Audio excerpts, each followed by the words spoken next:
कुंज विहारी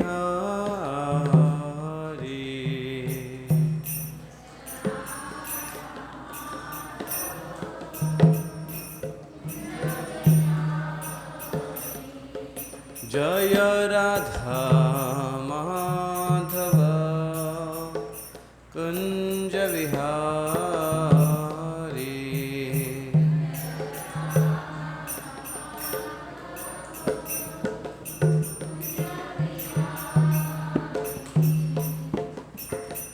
गोपी जना वल्लभ गिरिवरधारी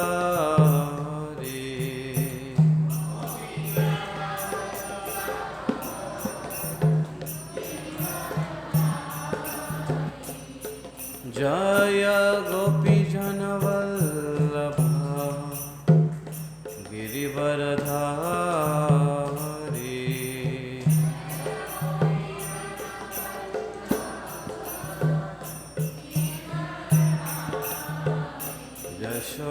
यशोदनंदन व्रज जनरंजना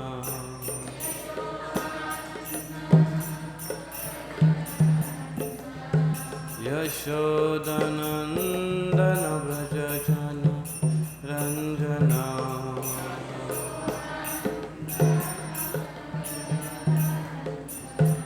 यमुना तीरा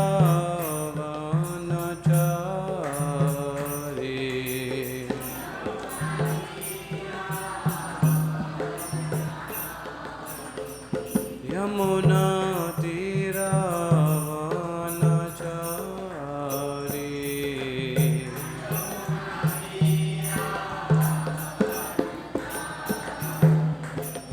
जय राधा माधव कुंज विहारी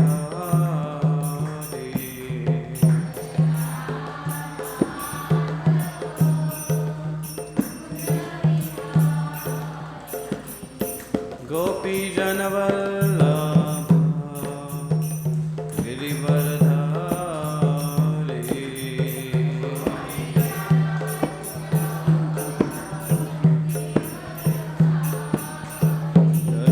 यशोदानंदन व्रज जनरंजना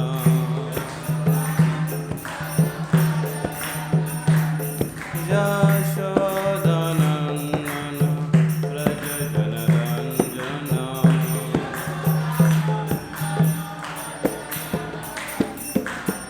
यमुना तीरा वनचारी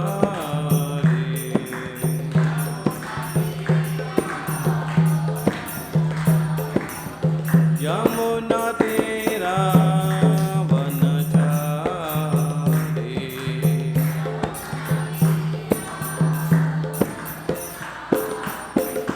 जय राधा माधव कुंज विहारी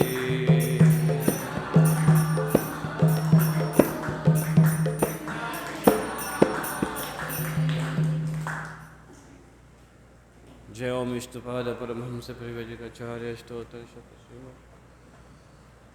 डिवाइन ग्रेस ऐसी भक्ति वेदांत से महाराज प्रभुपाद की जय अनंत कोटि वैष्णव वृंद की जय ग्रंथ श्रीमद् भगवद गीता की जय ताई गौर प्रेमानंदे ओम नमो भगवते वासुदेवाय ओम नमो भगवते वासुदेवाय ओम नमो भगवते वासुदेवाय ओम अज्ञानतिमिरन्धस्य ज्ञानाञ्जनशलाकया चक्षुरुन्मिलितं येन तस्मै श्रीगुरवे नमः नमो विष्णुपादाय कृष्णप्रेष्ठाय भूतले श्रीमते भक्ति वेदांत स्वामिन् इति नामिने नमस्ते सरस्वती देवे गौरवाणी प्रचारिणे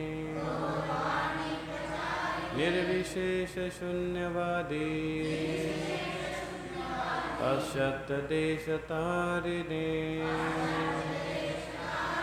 वंशकल्पतरुभ्यश्च कृपासिन्धुभ्य एव च पतितानां पावनेभ्यो वैष्णवेभ्यो नमो नमः।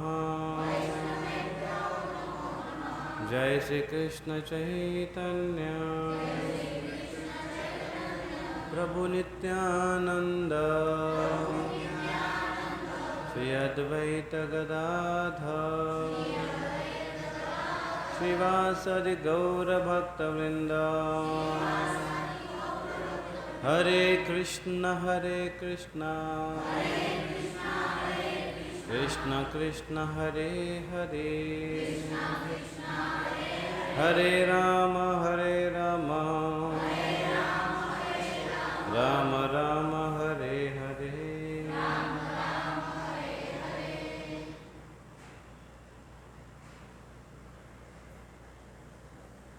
हरे कृष्णा।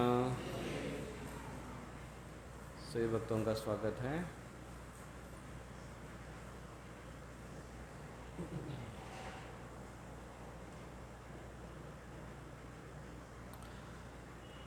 तो कनेक्टर ना होने के कारण लग नहीं पाएगा प्रोजेक्टर में। आपके पास अगर मोबाइल है, श्लोक है तो आप निकालिए। श्लोक संख्या, दूसरा अध्याय, कितना श्लोक? 5वां श्लोक।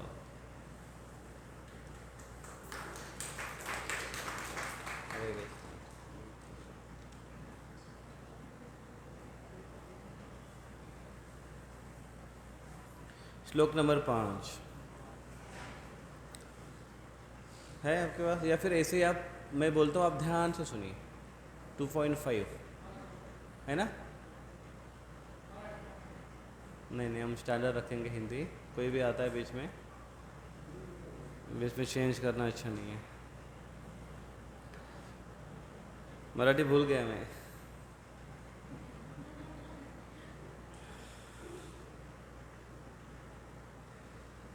तो सब जन पीछे दोहराइए। गुरु न हत्वा हि महानुभावान्, गुरून् अहत्वा हि महानुभावान्, श्रेयो भोक्तुं भैक्षम् अपीह लोके, श्रेयो भोक्तुं भैक्षम् अपीह लोके, हत्वार्थ कामांस्तु गुरूनिहैव, हत्वार्थ कामांस्तु गुरूनिहैव, भुञ्जीय भोगान् रुधिर प्रदिग्धान्, भुञ्जीय भोगान् रुधिर प्रदिग्धान्, गुरून् हत्वा हि महानुभावान्, श्रेयो भोक्तुं भैक्षम् अपीह लोके, हत्वार्थ कामांस्तु गुरूनिहैव, भुञ्जीय भोगान् रुधिर प्रदिग्धान्, गुरून् हत्वा हि महानुभावान्, श्रेयो भोक्तुं भैक्षम् अपीह लोके, हत्वार्थ कामांस्तु गुरूनिहैव, भुञ्जीय भोगान् रुधिर प्रदिग्धान्। तो इस श्लोक में बताया है, पिछले श्लोक में हम लोग चर्चा कर रहे थे। कौन सा श्लोक था पिछला? वहाँ पर भी इसी प्रकार से बताया जा रहा था तो अर्जुन जो आर्गुमेंट कर रहे हैं कि कैसे मैं मारूं, तो किसको कैसे मारूं मैं, पिछले श्लोक में बता रहे थे, कथम भीष्म महम संख्ये द्रोणम च मधुसूदन ईशु भी प्रतियोत्स्यामि पूजार्हाव अरिसूदन। पूजार्हाव, पूजा के योग्य है वो, और कौन है वो, द्रोणम च भीष्म अने द्रोण, इनके जैसे है वो मेरे लिए पूजनीय है, इनका मैं वध कैसे कर सकता हूँ, इसके बारे में वो आर्गुमेंट पिछले श्लोक में दे रहे हैं। इस श्लोक में थोड़ा और क्लियरिटी के साथ बता रहे हैं कि गुरु का स्थान कैसे होता है। तो अर्जुन ये जो कह रहे हैं ये सत्य बात है, इसमें कोई दुमत नहीं है। तो हर सत्य हर समय सत्य नहीं होता है, क्योंकि जो एक बात है वो एक समय के लिए अगर वो सही आपको अनुभव या सही आपको फायदा देने वाली है, वही दूसरे समय के लिए शायद फायदा नुकसानदायक हो सकती है। और वही बात आपको बचपन में लागू पड़ रही थी, लेकिन बड़ा होने के बाद या बूढ़ा होने के बाद वो काम का नहीं है। तो भौतिक जगत का ये सत्य है, ये बदलने वाला सत्य है, उसको रिलेटिव ट्रूथ कहते हैं। तो दो प्रकार के ट्रूथ होते हैं, सत्य होते हैं, एक रिलेटिव ट्रूथ और दूसरा है एब्सोल्यूट ट्रूथ। रिलेटिव ट्रूथ मतलब जो बदलने वाला होता है, रिलेट करता है, वो एक दूसरे से रिलेट करता है। वो एक व्यक्ति के साथ एक व्यक्ति को मैच होता है तो दूसरे को नहीं होगा, ऐसा रिलेट करेगा वो। रिलेट से आता है रिलेटिव। रिलेटिव भी ऐसे होते हैं, आज है कल नहीं है, आज अच्छे है कल अच्छे नहीं है, रिलेट होता है। तो वैसे और एब्सोल्यूट ट्रूथ होता है, वो हर समय सत्य होता है, हर समय के लिए, हर समय के लिए, हर व्यक्ति के लिए, उसको बोलते हैं एब्सोल्यूट ट्रूथ, परम सत्य। तो अर्जुन यहाँ पर जो प्रश्न कर रहे हैं कि गुरु की हत्या करना ये कितना जायज़ है या ना जायज़ है, यहाँ पर जो कह रहे हैं, और ये बात सही है। इसको हम अर्जुन के एंगल से देखेंगे और फिर इन जनरल ये प्रिंसिपल किस प्रकार से लागू होता है। तो क्या इसका अर्थ है सीधा सीधा, गुरुन अहत्वा ही महानुभावान श्रेयो भोक्तुम भैक्षम अपीह लोके, कि गुरुओं की हत्या नहीं करनी चाहिए, वो महानुभाव है, इनको मारने के बदले अगर भीख मांगकर भी खाना पड़े, जीना पड़े तो भी चलेगा, लेकिन इनके प्रति कोई अवमान नहीं होना चाहिए। ऐसे अर्जुन यहाँ पर अपना मत प्रकट कर रहे हैं। तो यहाँ पर देखिए, पूजार्हाव की पूजा के योग्य है और महानुभाव ये महापुरुष है।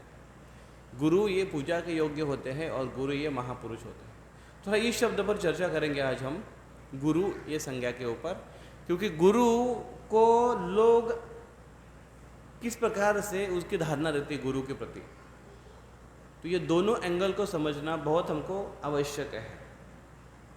तो सबसे पहले ये दो लोगों के बारे में वो बता रहे हैं, भीष्म और द्रोण, पिछले श्लोक के संदर्भ में, कथम भीष्म महम संख्ये।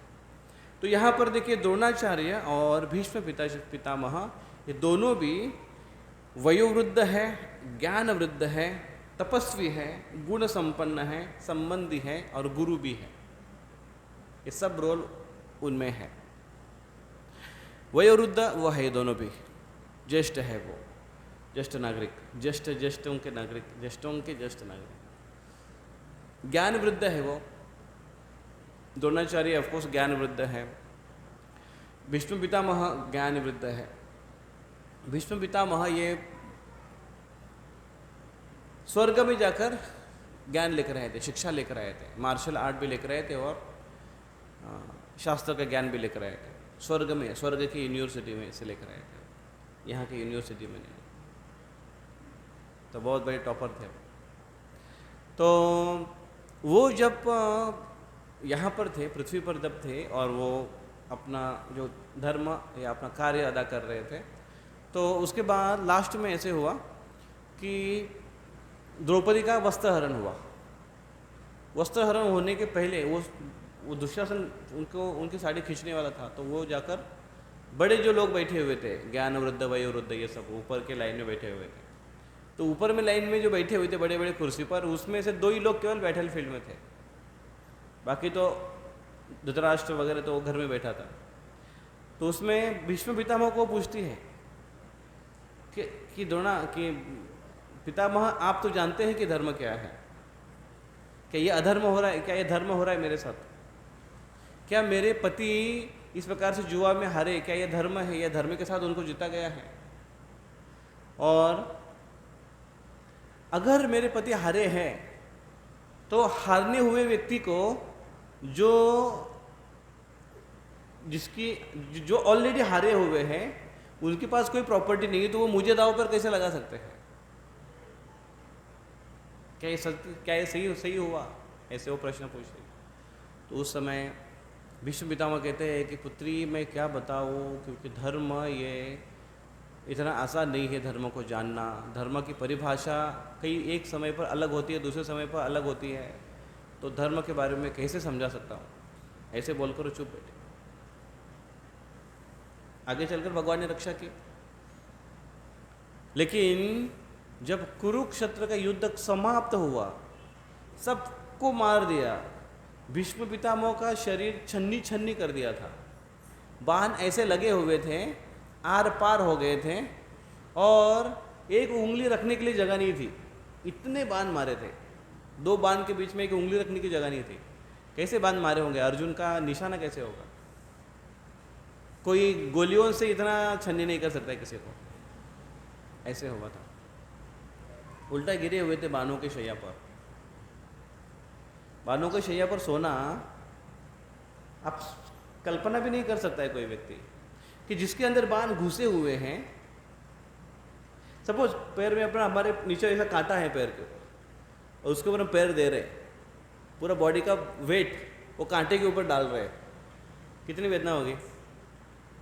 कैसे लगेगा? एकदम ठंड कहा, एक कांटा नहीं, इधर इतने सारे कांटे, इतने सारे बाण हैं छुपे हुए, और उसके ऊपर वो पूरी तरह से गिर चुके हैं, और बॉडी का वेट वो बाणों ने ले लिया है।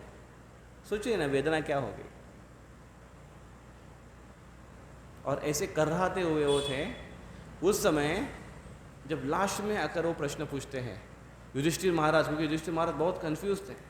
युधिष्ठिर महाराज युद्ध होने के बाद वो अपने आप को बहुत दुख कर रहे थे वो, कि मेरे वजह से इतना सारा नर संहार हुआ, मेरे वजह से इतना सारा पाप हुआ।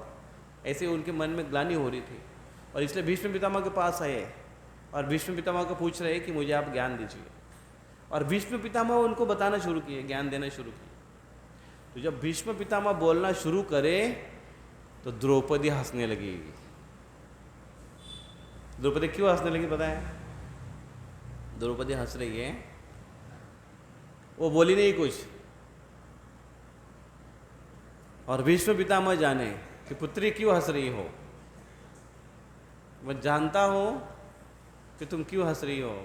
तुम ये सोच रही हो कि जिस समय तुमने मुझे धर्म की बात पूछी थी और मैं उस समय कुछ बोला नहीं था, और अभी मैं धर्म की बात बोल रहा हूं। तो उसका जवाब ये है कि उस समय मैं अधर्म का नमक खा रहा था, अधर्म के व्यक्ति दुर्योधन का अन्न खा रहा था, इसलिए मेरे अंदर वैसे ही बुद्धि आ रही थी, वही खून मेरे अंदर दौड़ रहा था। खून अंदर दौड़ना बहुत इंपॉर्टेंट बात है, बहुत महत्व रखती है कि किसका खून दौड़ रहा है, उसका भी असर होता है। खून किसका दौड़ता है। तो लेकिन अभी अर्जुन के बाणों ने मेरे शरीर का खून कतरा कतरा बहा दिया है, अभी कुछ भी नहीं मेरे अंदर बचा, इसलिए मैं अभी शुद्ध हो चुका हूँ, और मैं अभी शुद्ध हो चुका हूँ इसलिए मैं बोल सकता हूँ, धर्म की बातें अभी मैं कह सकता हूँ। ये बात जब उन्होंने कही तो द्रौपदी होके बहुत असर होता है ना, जैसे खाए अन्न वैसे होए मन। अन्न के ऊपर बहुत जोर देना चाहिए, इसलिए हमको प्रसाद ग्रहण करना चाहिए केवल। तो भीष्म पितामह उस समय ज्ञान की बातें कहने लगे और वो ज्ञान देने लगे जिस समय वो बाण शैया पर सोए हुए थे, लास्ट डेथ बेड पर थे। उस समय उन्होंने राजधर्म उन्होंने बताया, राजा का धर्म क्या होता है, स्त्री धर्म किस प्रकार से, कुल धर्म, विविध प्रकार के धर्म के बारे में उन्होंने चर्चा की। और युधिष्ठिर महाराज जिनका प्रश्न का समाधान कोई नहीं कर पा रहा था, व्यासदेव जी को पूछा, व्यासदेव जी की बात भी उनको समझ में नहीं आ रही, वो भी उससे भी वो पूरी तरह से सहमत नहीं थे। कृष्ण ने बताना चाहा, कृष्ण के बात से भी सहमत नहीं थे। भीष्म पितामह ने बताया और उनका दुख जो था वो थोड़ा सा कम हुआ, शांत हो गया।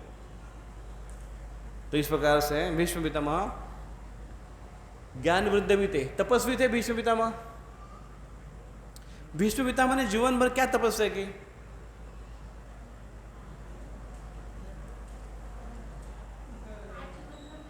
आजीवन ब्रह्मचर्य का पालन किया उन्होंने,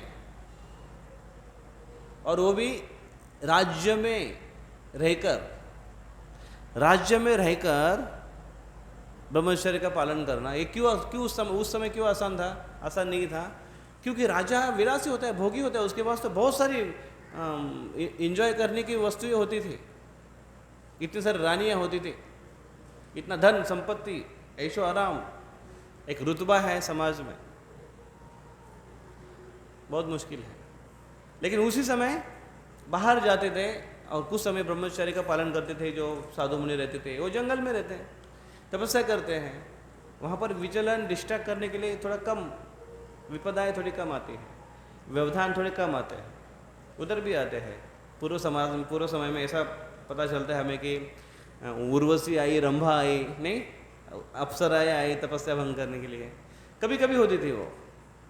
लेकिन राजपाट में तो रोज अप्सराएं रंभा उधर ही नाच रही है, आजू बाजू घूम रही है।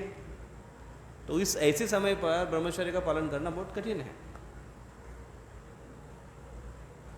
तो उसी समय उसी प्रकार से हनुमान जी जब लंका में सीता मारने की खोज करने के लिए गए थे, अभी हनुमान जी ब्रह्मचारी है कि नहीं? बंदर होने के बाद ब्रह्मचारी इतना आसान नहीं है। बंदर ब्रह्मचारी कभी होता नहीं है, वो घूमते रहता है 10-15 बंदर के साथ में। तो वो बंदर हनुमान जी सीता मारने को खोज रहे हैं, तो कहाँ खोजना पड़ेगा सीता मारने को बताओ? स्त्रियों में खोजना पड़ेगा ना। स्त्रियों में तो पता चलेगा कि सीता महारानी कौन है, कहाँ है, और पता भी नहीं है, ना ही कोई उनको फोटो दिया था, व्हाट्सएप पर सर्कुलेट नहीं किया था, केवल वर्णन सुना था। तो वर्णन के अनुसार एग्जैक्टली है क्या? तो मतलब पूरा निरीक्षण करना है उस स्त्रियों का। सोचो, तो एक समय पर वो मन में सोचने लगे, अरे भाई ब्रह्मचारी वो काम क्या काम कर रहा हूँ इधर, एक एक स्त्री का निरीक्षण कर रहा हूँ, ये है क्या? वो नहीं, ये नहीं हो सकती, ये है क्या? नहीं, ये नहीं हो सकती। ये करते करते करते करते करते पूरा ढूंढ रहे थे। लेकिन फिर एक बार उन्होंने मन में सोचा कि मैं कर रहा हूँ ये गलत है एक धर्म के दृष्टिकोण से, ब्रह्मचर्य धर्म के दृष्टिकोण से, लेकिन मैं भगवान रामचंद्र की सेवा के लिए कर रहा हूँ, इसलिए वो सही है और मेरा उद्देश्य साफ है, इसलिए कोई प्रॉब्लम नहीं है मुझे। और इस प्रकार से वो भगवान रामचंद्र की सेवा समझकर वो की और उनको यश मिला, और उसके बाद कभी उन्होंने ऐसा निरीक्षण नहीं किया। तो ये कभी कभी इस प्रकार से होता है कि प्रचार कार्य में अगर आपका व्रत भी हो तो कभी कभी ऐसे समय पर ऐसे समाज में इस प्रकार के साथ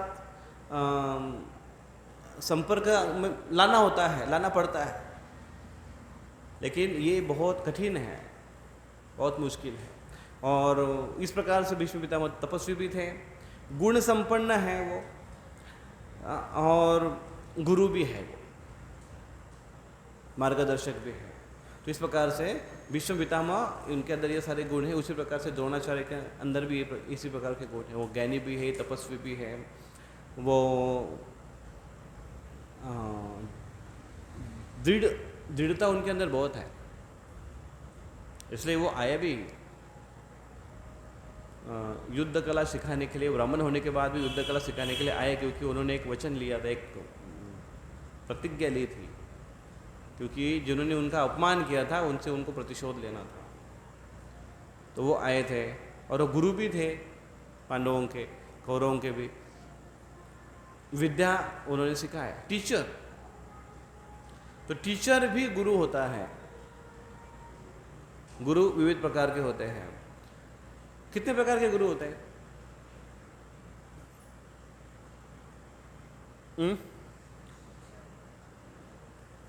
शिक्षक गुरु होता है, ओके।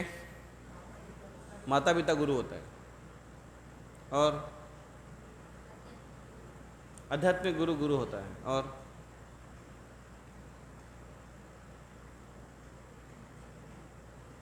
जानकारी देने वाला गुरु होता है क्या? जानकारी कहाँ कहाँ से मिलती है? गूगल, AI, न्यूज़ चैनल्स, सारे गुरु हैं। किसको गुरु कहते हैं? आज गूगल गुरु, उस एक समय था कि गूगल गुरु सब बहुत बड़ा गुरु था। यहाँ तक कि आप कहीं पर जा रहे हो तो आपको रास्ता दिखाने वाला, राह दिखाने वाला भी गूगल मैप है, GPS आपको मार्गदर्शन करेगा। तो ऐसे मार्गदर्शन करने वाला गुरु होता है। मार्गदर्शन करने वाला हमेशा गुरु होता है, लेकिन हर मार्गदर्शन करने वाला गुरु नहीं होता है, क्योंकि हर मार्ग सही नहीं होता है। कई मार्ग अलग दिशा में जाते हैं, सब मार्ग एक दिशा में नहीं जाते, सब मार्ग एक गंतव्य तक नहीं जाते, अलग अलग गंतव्य उसके हो सकते हैं। तो कुछ दोस्त होते हैं, वो भी गुरु का काम करते हैं, मार्गदर्शक का काम करते हैं। क्या मार्गदर्शन करते हो? सिगरेट पीना सिखाते हैं, गुटखा खाना, तंबाकू खाना सिखाते हैं, दारू पीना सिखाते हैं, पिक्चर ले जाते हैं ज़बरदस्ती, पैसा नहीं रहता है तो खुद भरते हैं। तो दोस्त ये सब काम करते हैं। सहेलियाँ भी कुछ कम नहीं, आज दोस्त नहीं केवल सहेलियाँ भी ये काम करती हैं। फिर तो क्या वो गुरु हैं? ऐसा दोस्त गुरु नहीं है। तो हर मार्गदर्शन देने वाला गुरु नहीं होता है। जो हमारे अच्छाई के लिए है, हमारे वर्धन के लिए है, ऐसा मार्गदर्शक टीचर होता है, शिक्षक होता है। तो शिक्षक और गुरु, इसमें क्या अंतर है? तो द्रोणाचार्य शिक्षक थे कि गुरु थे? दोनों थे। कैसे?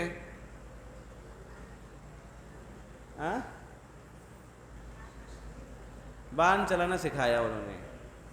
तो बाण चलाना कौन सिखाएगा? मार्शल आर्ट है वो सिखाने वाला कौन होता है? शिक्षक होता है। तो शिक्षक है। तो गुरु कैसे है वो?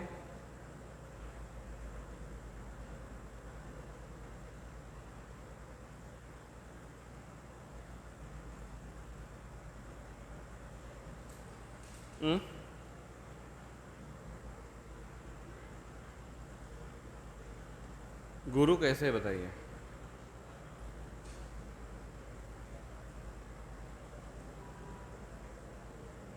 गुरु शब्द की परिभाषा क्या है बताएं? शास्त्र में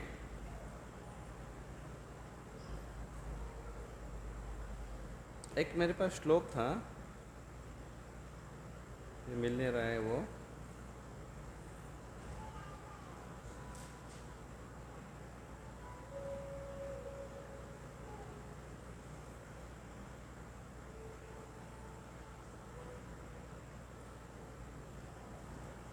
कि गु इस शब्द का अर्थ होता है अज्ञान।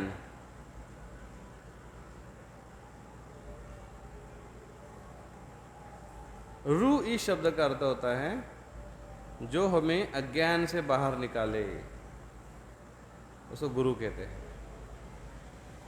अज्ञान रूपी नरक से हमें बाहर निकाले, उसको गुरु कहते हैं। अभी यहां पर नहीं है वो।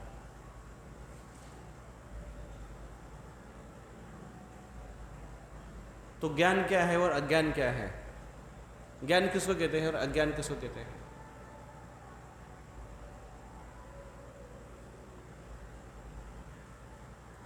जैसे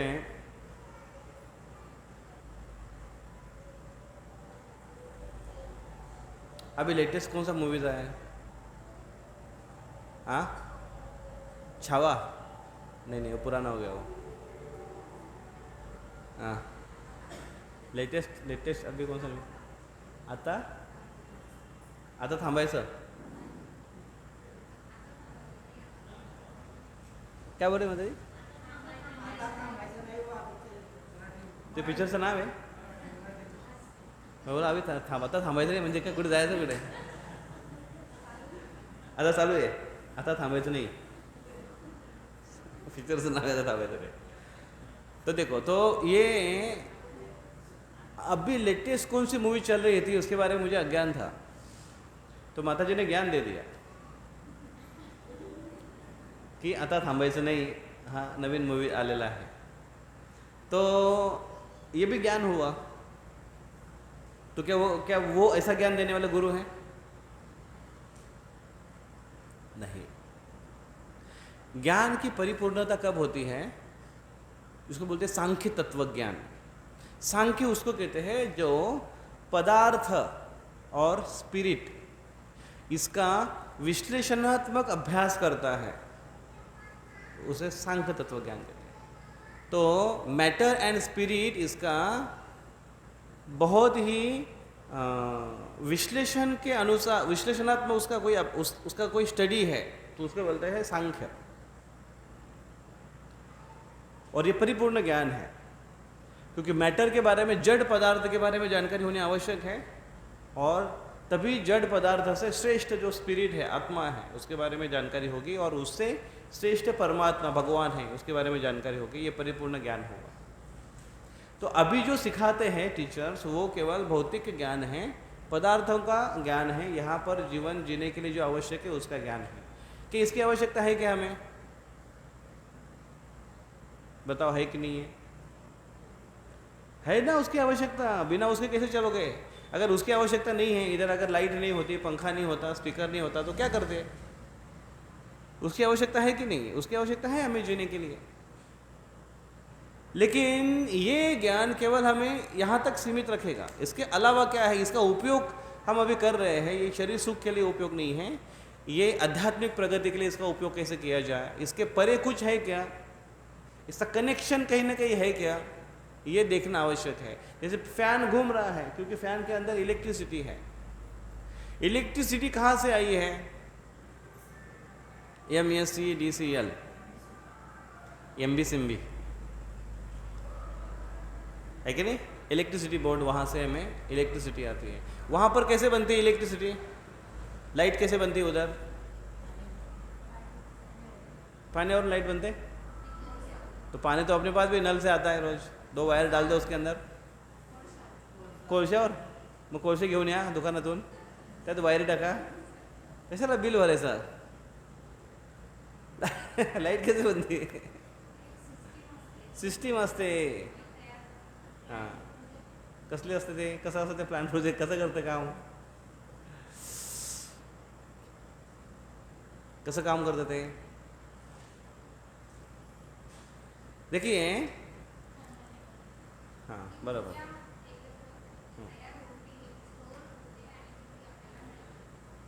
देखो कैसे होता है कि एक लॉ है, लॉ ऑफ नेचर, प्रकृति का लॉ है ऐसे कि जिसके अंदर जो अभी जो प्रोटॉन, न्यूट्रॉन, इलेक्ट्रॉन जिसकी जो खोज की है, तो वो प्रोटॉन, न्यूट्रॉन उसमें एक पॉजिटिव होता है, एक नेगेटिव होता है। हर एक पदार्थ में वो एक दूसरे को आकर्षित करता है, पॉजिटिव नेगेटिव को आकर्षित करता है। नेगेटिव पॉजिटिव दोनों के बीच में आकर्षण होता है, और उसमें एक होता है वो न्यूट्रल होता है।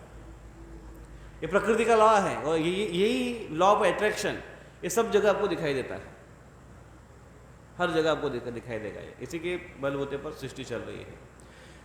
और ये पदार्थ कुछ पर्टिकुलर जैसे है कि जिसके चलने से कुछ घर्षण होते हैं, जिसके चुंबकीय फोर्स निर्माण होती है, इलेक्ट्रोमैग्नेटिक्स, वो तैयार हो जाती है।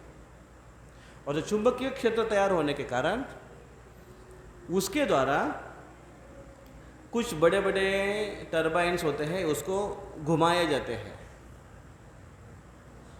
और उनके इस प्रकार से घूमने से उनके अंदर वो एक एनर्जी क्रिएट हो जाती है, दोनों को एक पर्टिकुलर इसे घुमाने के लिए। वो घुमाने के लिए हमें कभी कभी लाइट की ज़रूरत पड़ती है या पानी की ज़रूरत पड़ती है, जिसे ऊपर से पानी डाला जाता है और बड़े बड़े जो ये रहते हैं उनके पंखे रहते हैं वो घुमाए जाते हैं, जिससे छोटे पंखे बहुत घूमते हैं, इंजन चलता है और उससे वो काम चलता है।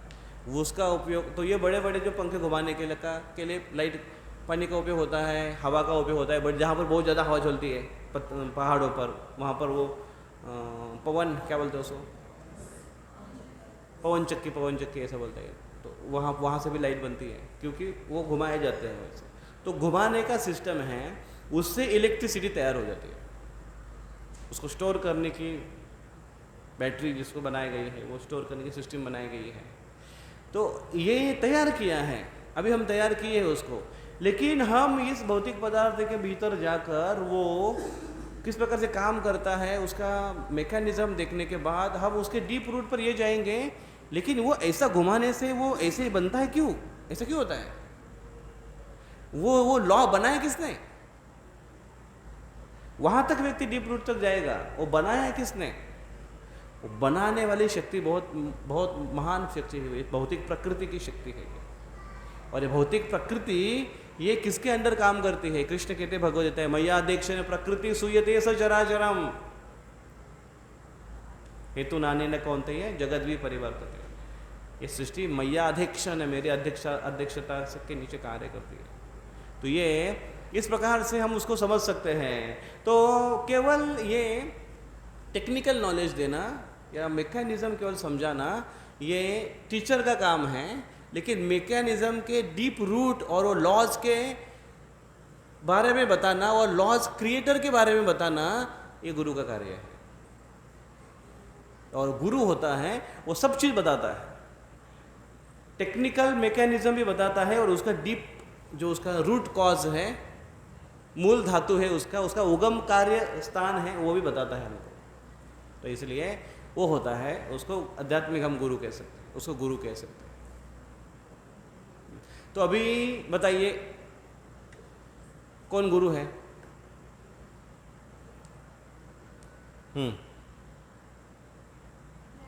बचपन से लेकर मरते दम तक कौन कौन हमारे गुरु मिलते हैं, ये हमने परिभाषा दी, परिपूर्णता, एक विस्तार, एक ऐसे व्यापक एक हमने स्वरूप देखा।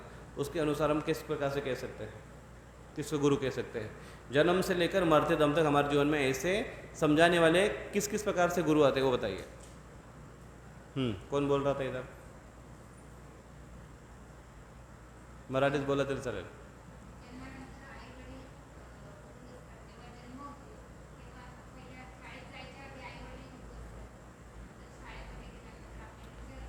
हाँ, तो आपने जो बताया अभी क्रम वो सही है, लेकिन मैंने जो परिभाषा बताई गुरु की, गुरु का व्यापक स्वरूप बताया कि जिस प्रकार से वो डीप रूट तक हमको लेकर जाता है।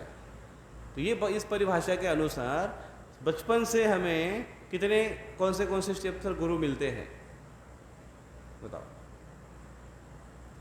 क्या हमारे माता पिता हमें डीप रूट तक लेकर जाते हैं? क्या हमारे माता भौतिक प्रकृति के बारे में समझाते हैं, आध्यात्मिक इसके पीछे का जो साइंस है वो समझाते हैं, सिखाते हैं? नहीं सिखाते। वो बोलते जा बेटा वो मंदिर में जा, नारियल फोड़ कर आ, उतना वो करेंगे, क्यों? भगवान है। या फिर बच्चा मस्ती करने लगा और पढ़ाई नहीं कर रहा है, झूठ बोल रहा है, तो बोले झूठ नहीं बोलना, देव कान का पेड़, इस प्रकार से डराते हैं। तो माता पिता गुरु हो सकते हैं, लेकिन माता पिता को गुरु इस तत्व से ज्ञानी होने चाहिए, अभिज्ञ होना चाहिए, उनकी जानकारी होनी चाहिए, तभी वो सही गुरु होते हैं। तो हर माता पिता को गुरु बनना चाहिए इस व्याख्या के अनुसार, कि वो रूट कॉज तक लेकर जाए बच्चे को, सिद्धांत सही वो समझाए, वो सही में गुरु है। माता पिता ठीक है, टीचर, क्या टीचर गुरु है? हमारे स्कूल के टीचर किस लिए मार्गदर्शन करते हैं? वो मराठी का टीचर इंग्लिश का नहीं बताएगा, इंग्लिश का टीचर मराठी नहीं बताएगा, इंग्लिश का टीचर मैथमेटिक्स नहीं बताएगा। एक लड़का बोल रहा था पिताजी को, बोले ये टीचर सब कैसे हैं? बोले ये सब अनपढ़ है। बोले क्यों? हर एक टीचर, मराठी का टीचर है उसको मैथमेटिक्स नहीं सिखाना आता है, मैथमेटिक्स का टीचर है उसको इंग्लिश सिखाना नहीं आता है, जो इंग्लिश टीचर है उसको ड्राइंग सिखाना नहीं आता है। बोले तो? अरे बोलते वो तो स्पेशलिस्ट है ना। बोले तो वही तो बोल रहा हूँ मैं, उनको उतना ही आता है और हमसे सब चीज़ सीखने की अपेक्षा रहते हैं। हमको ड्राइंग भी आना चाहिए, हमको मैथमेटिक्स भी आना चाहिए, हमको इंग्लिश भी आना चाहिए, हमको कंप्यूटर साइंस भी आना चाहिए।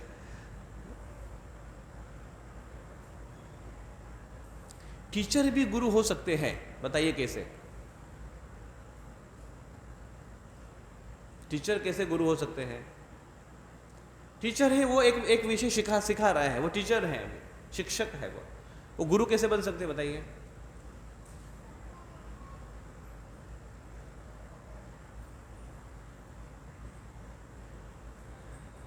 ये बन सकते हैं ना? सपोज आप टीचर हैं, आप एक विषय पढ़ाते हैं स्कूल में, बताइए आप कैसे शिक्षक बन सकते हैं, टीचर गुरु बन सकते हैं? बोला प्रभु जी।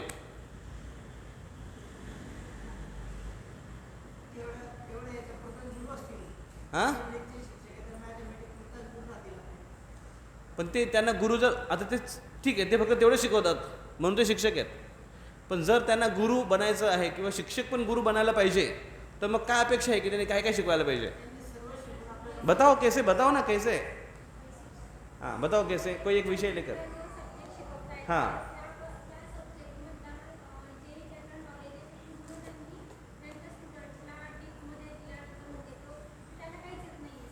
ठीक है, जैसे उसको एक टॉपिक एक सब्जेक्ट लिया उसका, मैथमेटिक्स लिया सपोज, बताओ मैथमेटिक्स का टीचर कैसे गुरु बनेगा?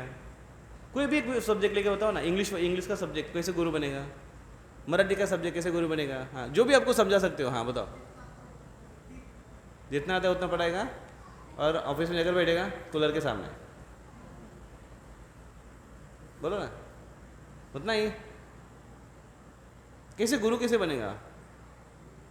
क्या सिखाना चाहिए? कोई भी एक सब्जेक्ट लेके समझाओ आप।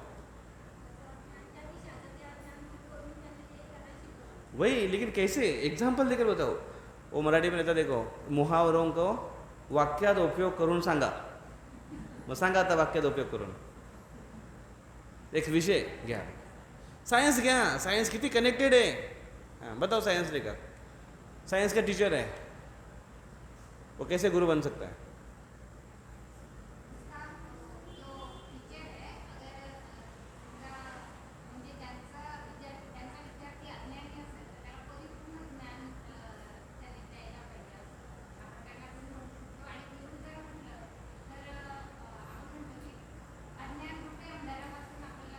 ह्या सगळ्या व्याख्या समजल्या मला, माझा प्रश्न तुम्हाला समजला का सर्वांना?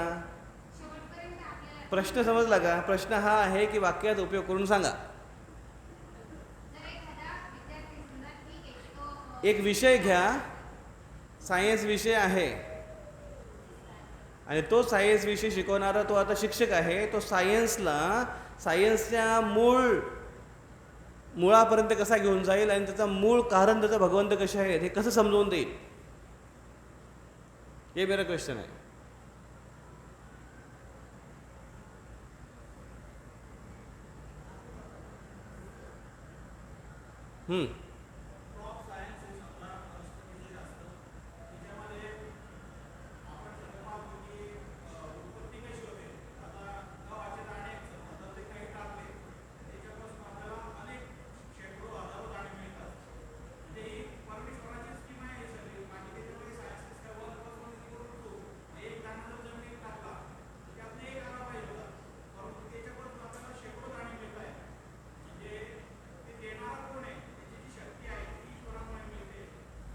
ओके, जीवशास्त्र,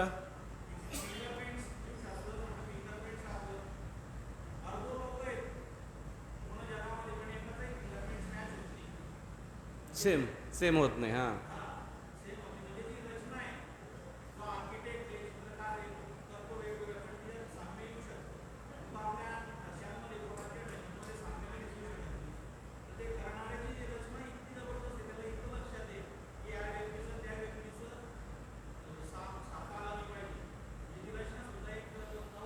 तो ठीक है. तो एखादा व्यक्ति अगर बॉडी के बारे में समझा रहा है, स्केलेटन के बारे में समझा रहा है, तो वो ये यहाँ तक भी लेकर जा सकता है कि हर एक जीव का जो, हर एक शरीर का जो स्ट्रक्चर बना है वो कैसे उसके अंदर भिन्नता है, उसके पीछे कोई सुप्रीम दिमाग है, ये बता सकते हो. और उसको रूट कॉज पर लेके जा सकते हो. भगवान उसका उगम है, उसको गुरु कहते हैं. तो जो भी कोई टीचर है वो इस प्रकार से अगर सिखाएगा स्टूडेंट्स को और ऐसे एग्जाम्पल्स देगा, और शास्त्र में से एग्जाम्पल भरे पड़े हैं. साइंस के बारे में बताया, सपोज लैंग्वेज के बारे में बताना हो तो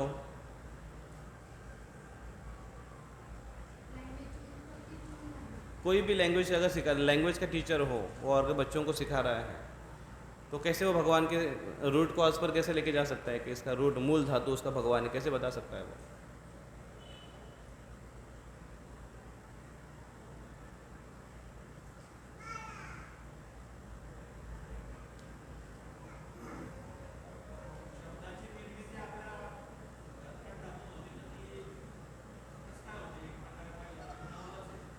ओके.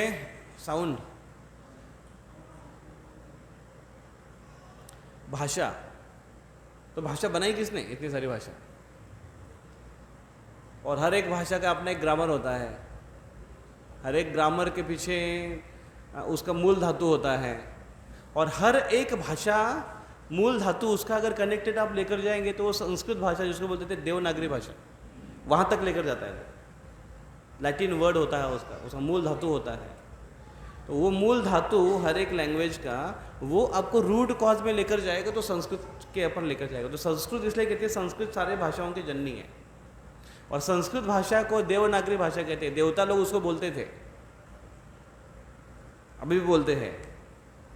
सभ्य समाज में संस्कृत भाषा बोली जाती है. तो देवनागरी, देवों में बोली जाने, तो देव कौन है फिर, देवता तक आ गए हम लोग. देव कौन है फिर, देव भगवान के एक सेवक है जो मैनेजमेंट को संभालते हैं. और भगवान भी देवताओं में से सबसे श्रेष्ठ देव है. तो इसलिए रूट कॉज में लेकर गया भगवान तक उसको. तो हर जगह पर भगवान का हाथ देखना, ये हर एक को नहीं समझाना आता है. पहली बात तो आप समझ गए क्या ये बात को, तो ये होते गुरु. और इसलिए वो उसको अध्यात्म से कनेक्ट करता है. और वो स्पिरिट, मैटर तो समझता ही है, लेकिन स्पिरिचुअल समझाता है वो. और उससे भगवान को कनेक्ट करता है कि आत्मा का कनेक्शन उसका भगवान से है. तो हर कोई शिक्षक को ये ज्ञात होना आवश्यक है.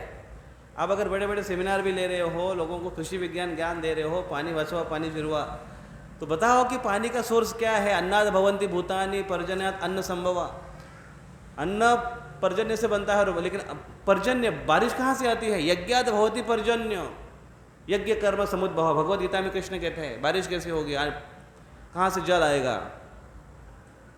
पानी तो आप रोकना जानते हो, बोर मार कर निकालना जानते हो. पानी बनाने का फॉर्मूला है किसके पास, H2O तो पता चल गया आपको H2O. लेकिन किसी ने आज तो H और 2 लेकर बनाया कि कभी, बताओ कितनों ने बनाया. सीखा तो है आपने, केवल नहीं बनाया किसी ने. वो बनाने का फॉर्मूला अलग है.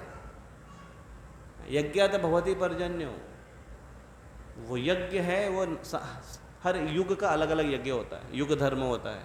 और कलयुग का युग धर्म है हरे कृष्णा कृष्ण कृष्ण हरे हरे, हरे राम राम राम हरे हरे. ये संकीर्तन यज्ञ है.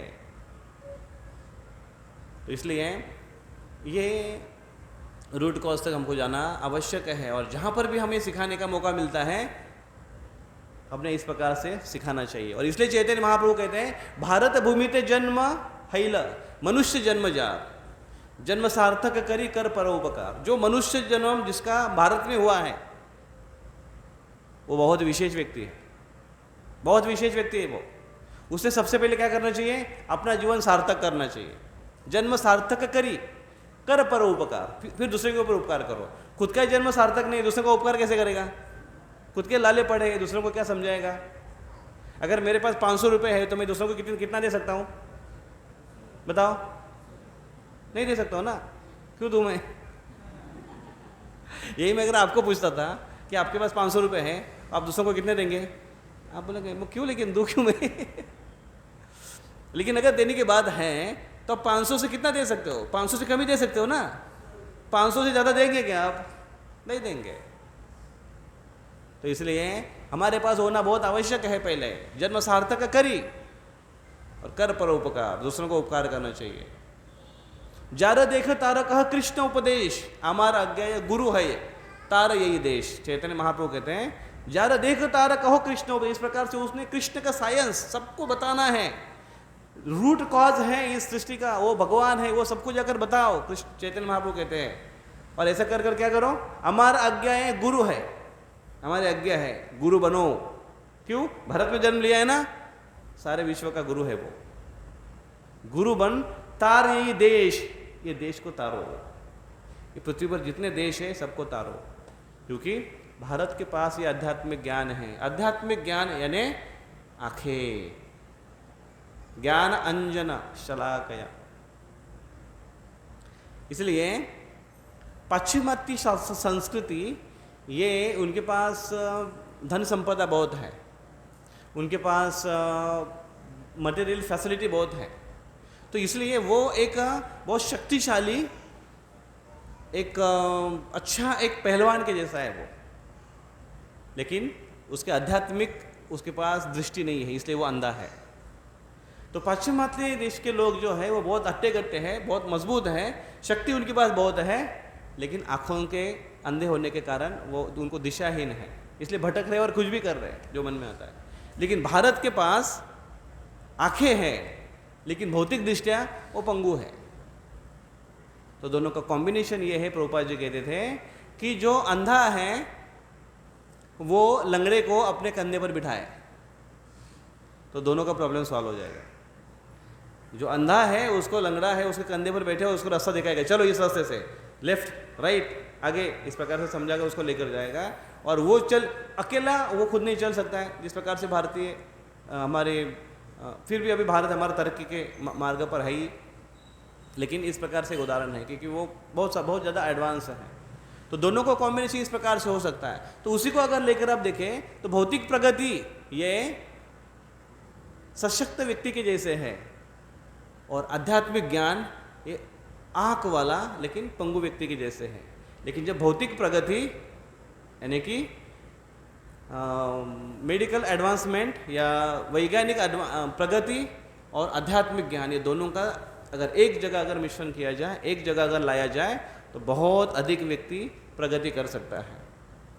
और ये समाज में जो उत्पात है वो कम हो सकते हैं और जो प्रदूषण है, जो भी कुछ उटपटांग जो चीज़ें हो रही है वो कम हो सकते हैं जब उसको अध्यात्म का कनेक्शन दिया जाए। और ऐसे हर व्यक्ति जो इससे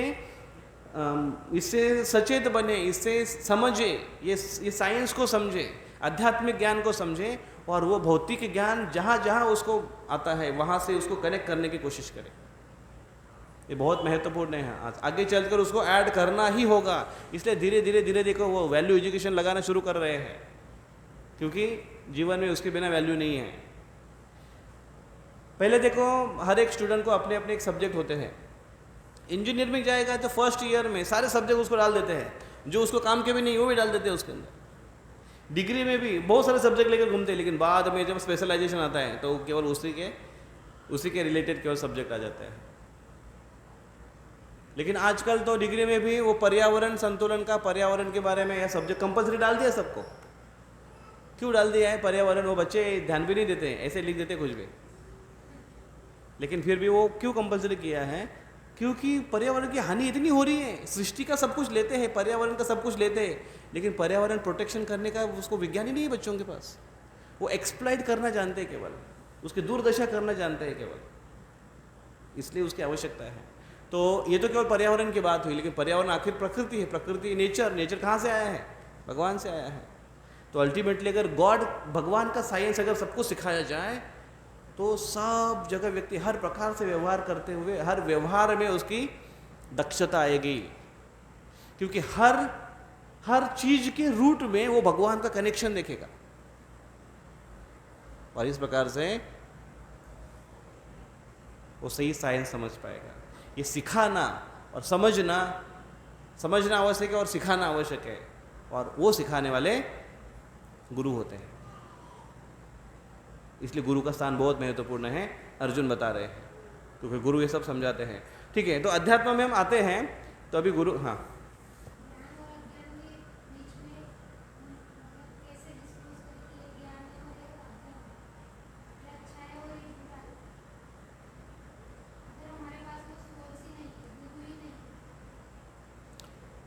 तो हमको गुरु करना चाहिए गुरु ढूंढना चाहिए। ज्ञान और अज्ञान दोनों के बीच में हमने कैसे फर्क जानना चाहिए कि ज्ञान क्या है और अज्ञान क्या है। तो अभी तक जो हम परिभाषा कर रहे थे ज्ञान और अज्ञान की, तो परिपूर्ण ज्ञान उसको कहते हैं कि जो ज्ञान इस मैटर के बारे में भी अभ्यास करना जानता है, पदार्थ के बारे में भी अभ्यास करना जानता है, और पदार्थ के पीछे जो चेतन है, आत्मा है, उसके बारे में भी जानकारी रखता है, और उस पदार्थ और मैटर एंड स्पिरिट और उसके बियॉन्ड भगवान है, उसको भी वो जानता है। ये परिपूर्ण ज्ञान है। इसके अलावा जो भी है, भगवद गीता में भगवान कृष्ण बताते हैं, क्षत्रज्ञ वो जो ज्ञान है, भगवद गीता 13 चैप्टर उसको पढ़ो, उसमें कृष्ण बोलते हैं कि ये अर्जुन ये ज्ञान है, इसके अलावा जो भी है वो अज्ञान है। कृष्ण गीता में समझाते हैं उसको, तो उसको आप पढ़ो, वो अज्ञान है। जो भी कुछ अध्यात्म के संबंधित है वो सब ज्ञान है। जिस भी ज्ञान में अध्यात्म का कनेक्शन नहीं है वो सब अज्ञान है। सपोज ये माइक्रोफोन तैयार किया है, वो स्पीकर तैयार किया है, 50 नहीं 1000 लोगों को आवाज़ देने के लिए स्पीकर तैयार किया है, और इसका कहीं भी चलकर अगर अध्यात्म से, भगवान से कोई कनेक्शन नहीं है, तो ये भगवान से कोई संबंध नहीं, ये अज्ञान है। क्यों? क्योंकि उसका उपयोग अज्ञान के लिए होना, पिक्चर के गाने गाने के लिए होगा, डिस्को करने के लिए होगा, नाचने के लिए होगा, धिंगाना करने के लिए होगा, उसका परिणाम हम लोग देख रहे हैं। लेकिन उसका कनेक्शन भगवान से आ गया। कैसे? भगवान की कथा में उसका यूज़ हो रहा है, भगवान के कीर्तन में उसका यूज़ हो रहा है। उसका रूट कॉज, ये जो एम्पलीफायर जिसके अंदर बैठाया गया है, उसके अंदर एम्पलीफाई करता है। वो ध्वनि यहाँ पर बोला जा रहा है, लेकिन वहाँ पर वो एम्पलीफाई कर रहा है, और वो यहाँ से वायर के अंदर से उसको एक ध्वनि को अलग प्रक्रिया से उसको वहाँ पर वहन किया जा रहा है। तो उसके पीछे का जो साइंस है, वो साइंस को वो देखेगा, और वो साइंस देखकर रूट कॉज, वो लॉज के पीछे जाएगा, लॉ मेकर भगवान से कनेक्शन जाएगा। और ऐसा व्यक्ति अगर समझ रहा है तो वो ज्ञान है। तो वस्तु वही है, उसके अंदर जो सिस्टम बिठा है वो भी सेम ही है, सर्किट वो सब सेम ही है, लेकिन उसको किस एंगल से, किस प्रकार से देखा जा रहा है, उसके ऊपर निर्भर है कि वो ज्ञान है कि अज्ञान है, किस प्रकार से लिया जा रहा है। जैसे चाकू, ये चोर के हाथ में भी होती है और डॉक्टर के हाथ में भी होती है। तो चाकू अपने आप में अच्छी है कि बुरी है बोल नहीं सकते हो, किसके हाथ में है वो देखकर बोलोगे कि ये गलत है, ये अच्छा है, क्योंकि एक जान बचाती है और एक जान लेती है। तो उसी प्रकार से ज्ञान, विज्ञान, अज्ञान और विज्ञान, या फिर अज्ञान और ज्ञान, दोनों में अंतर यही है कि जिसको आप भगवान के साथ कनेक्शन में देख सकते हो वो ज्ञान है, जिसको भगवान के साथ नहीं देख सकते वो केवल मैटर है, मतलब वो अधूरा ज्ञान है, वो परिपूर्ण ज्ञान नहीं है। और अधूरा ज्ञान बहुत खतरनाक होता है, जानते हैं? अधूरा ज्ञान बहुत खतरनाक होता है, बहुत खतरनाक होता है। तो अभी हम गुरु के बारे में चर्चा करें। जो आध्यात्मिक गुरु हैं वो किस किस प्रकार से गुरु होते हैं आध्यात्मिक गुरु। अभी तो गुरु की परिभाषा की कि किसको गुरु कहते हैं। अध्यात्मिक गुरु की अभी हम परिभाषा करेंगे, इसको 1 घंटा लगेगा, और आप ऑलरेडी 1 घंटा लेट आए हैं। आगे बढ़े, मैं केवल हेडिंग बताता हूँ, फिर बाद में उसका विस्तार करेंगे। पहले होते हैं, सबसे पहले आध्यात्मिक जीवन में आने के पहले सबसे पहले स्टार्ट, उनको बोलते हैं पथ प्रदर्शक गुरु। पथ प्रदर्शक मतलब पथ मतलब क्या होता है? प्रदर्शक, दर्शक मतलब क्या होता है? दिखाने वाला। लेकिन प्र क्यों लगाया? प्र शब्द लगाते हैं ना तो प्रकृष्ट रूपेण हो जाता है, मतलब स्पेशली विशिष्ट, प्रकृष्ट रूपेण, प्रकृष्ट रूपेण दर्शक, पथ को विशेष रूप से दिखाने वाला। तो भाई रास्ता दिखाने वाला वो पथ प्रदर्शक गुरु हो गया। तो इधर आप खड़े हो गए और मैंने अगर पूछा कि वो जामनेर के सत्संग किधर चलते हैं, या फिर मैं इधर खड़ा होकर पूछा कि बस स्टैंड किधर है जामनेर का, तो वो बोलेगा ये इधर, ऐसा ऐसा, इधर जाओ। तो मैं उधर उसको प्रणाम करना चाहिए, लाओ तेरे चरण किधर है? बोले क्यों? रास्ता दिखाया, तुम्हारा गुरु हो गया। क्योंकि पथ प्रदर्शक है ना, पथ दिखाया उसने। प्रदर्शक क्यों है? प्रकृष्ट रूपे न दर्शन, दर्शक है वो, दर्शक दिखाने वाला है। तो किसका पथ? कौन सा पथ? अग्निपथ, पानीपथ, कौन सा पथ दिखाने वाला होता है बताओ? भगवान का पथ, भगवान की तरफ जाने का मार्ग दिखाने वाला पहला, सबसे फर्स्ट। तो मैं केवल आज हेडिंग लूंगा, अगले बार उसके बाद विस्तार से चर्चा करते हैं। तो पहला होता है पथ प्रदर्शक गुरु, दूसरा होता है शिक्षा गुरु, तीसरा होता है दीक्षा गुरु, और फिर दीक्षा गुरु में आगे इस्कॉन में अगर है तो दीक्षा के और होते हैं। तो पहले होता है हरिनाम दीक्षा होती है, उसके बाद ब्राह्मण दीक्षा होती है, उसके बाद संन्यास दीक्षा होती है, ऐसे दीक्षा के प्रोसेस। ये सब आध्यात्मिक गुरु। तो ये आए हैं दीक्षा गुरु। और फिर एक होते हैं, हर एक के हृदय में होते हैं चैत्य गुरु। तो ऐसे गुरु होते हैं। तो इसके बारे में हम अगले बार विस्तार से चर्चा करेंगे। अगर आप और जिज्ञासु है तो ये टाइटल याद रखो। वैसे आप सब महाज्ञानी हैं और आपकी स्मरण शक्ति एकदम तल्लक है, तो आपको लिखने की ज़रूरत नहीं। ये जो बताया मैंने सब आपको याद रहा होगा, है कि नहीं? कौन बताएगा? चलो अभी ये बताया मैंने, कौन बताएगा? हाथों पर करो।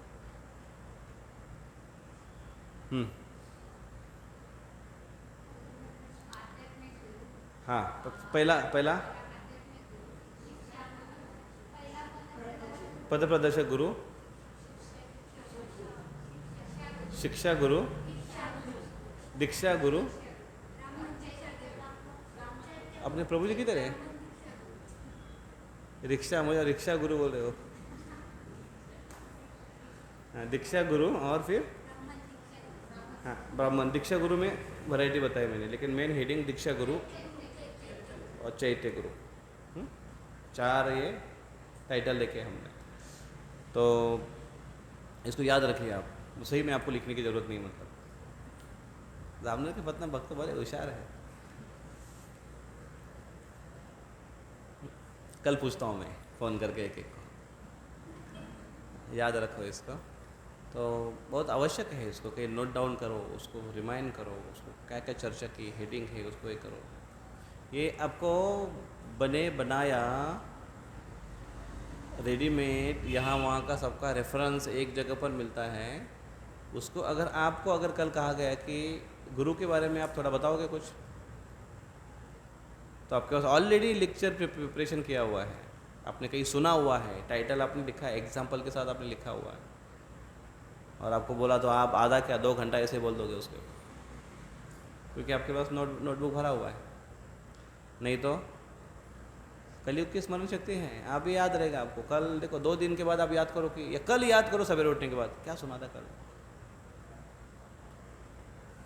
मुश्किल है।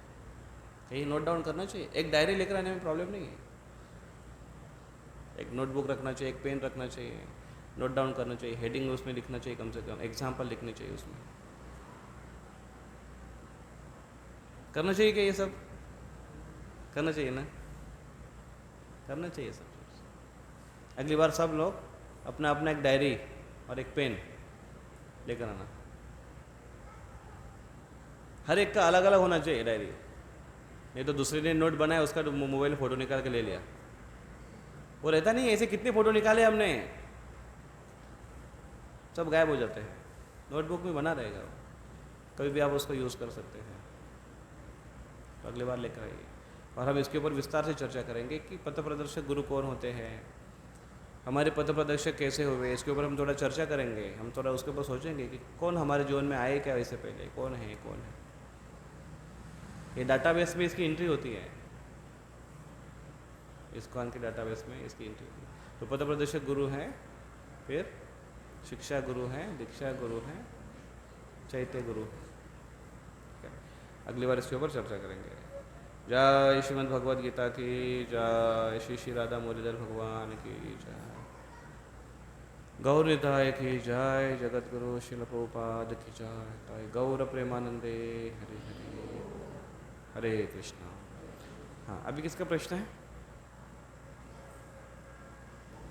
जय श्री कृष्ण चैतन्य प्रभु नित्यानंद श्री अद्वैत गदाधर श्रीवासुदेव गौर भक्तवृंद। हरे कृष्ण कृष्ण कृष्ण हरे हरे, हरे राम राम राम। ये जो लेक्चर्स होते हैं ना, वो यूट्यूब पर हम लोग अपलोड करते हैं। इस्कॉन जामनेर यूट्यूब चैनल है, इस्कॉन जामनेर। आप में से कितनों ने उसको सब्सक्राइब किया है? हाथों पर करो। सब्सक्रिप्शन किसने किसने किया है? तो बाकी लोगों के बोलो, आपके दोस्त आजू बाजू में हैं। वो हमारे भूसावल में जो बच्चे थे ना, वो क्या करते थे पता है? सब्सक्रिप्शन करने के लिए उसके कॉलेज में जाकर वो जाते थे, किसी के अपने दोस्त का मोबाइल लेते, बोला रहे मोबाइल ला, ऐसा जाकर यूट्यूब खोलता था, उधर इसको लाइक सब्सक्राइब करके छोड़ देता था उसको वापस। तो ऐसा भी करते थे बच्चे कुछ। तो मतलब ये इसमें कोई चीटिंग नहीं है, उसको फ़ायदा ही होगा, नहीं तो यहाँ वहाँ मोबाइल में क्या क्या देखते रहते हैं बच्चे लोग। उससे अच्छा कम से कम ये वीडियो तो मिलेंगे उनको। तो उस प्रकार से आप उसको देख सकते हो। ये अब आज का लेक्चर दोबारा सुनकर आप आ सकते हो।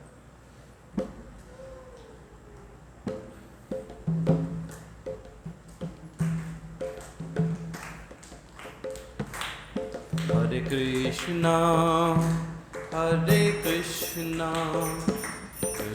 कृष्णा हरे हरे, हरे राम राम राम हरे हरे, हरे कृष्णा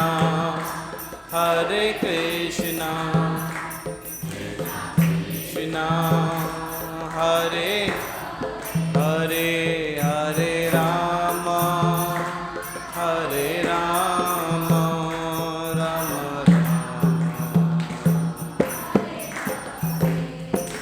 हरे कृष्णा कृष्ण कृष्णा हरे हरे, हरे राम राम राम हरे हरे, हरे कृष्णा। बोलो हरे कृष्णा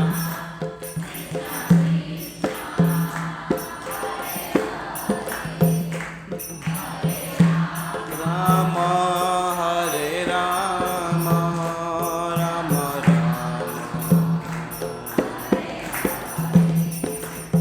हरे कृष्णा कृष्ण कृष्णा हरे हरे, हरे राम राम राम हरे हरे, हरे कृष्णा कृष्ण कृष्णा हरे हरे, हरे राम राम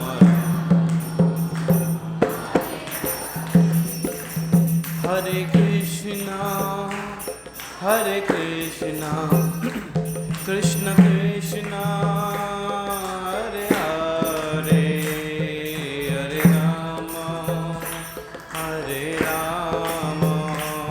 राम हरे हरे, हरे कृष्णा कृष्णा हरे हरे, हरे राम राम हरे कृष्णा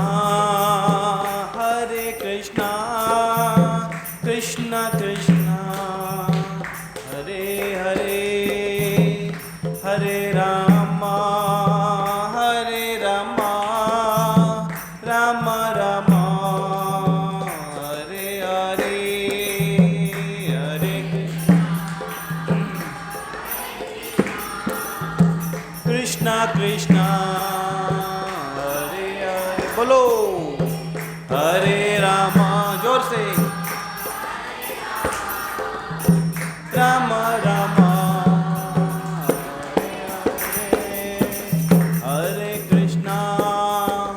हरे कृष्णा कृष्णा कृष्णा हरे हरे, हरे राम राम राम हरे हरे, हरे कृष्णा कृष्णा कृष्णा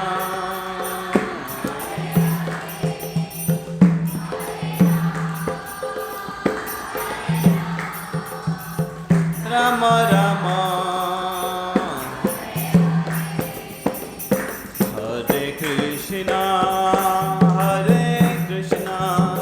कृष्णा कृष्णा हरे हरे,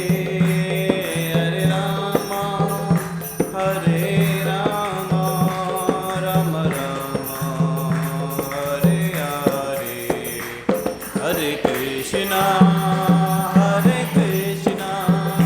कृष्णा कृष्णा हरे हरे, हरे राम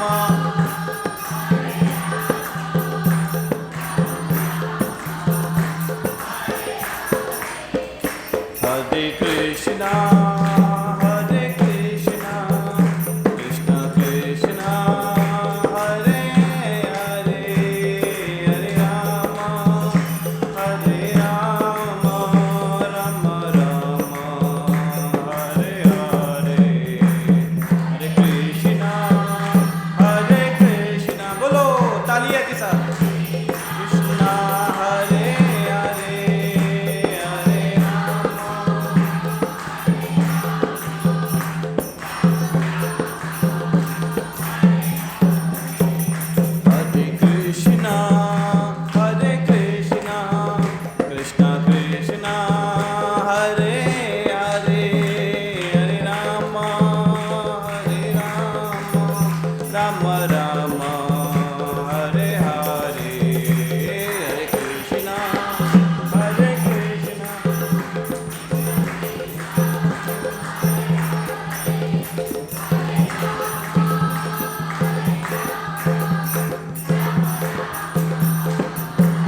हरिनाम संकीर्तन की जय।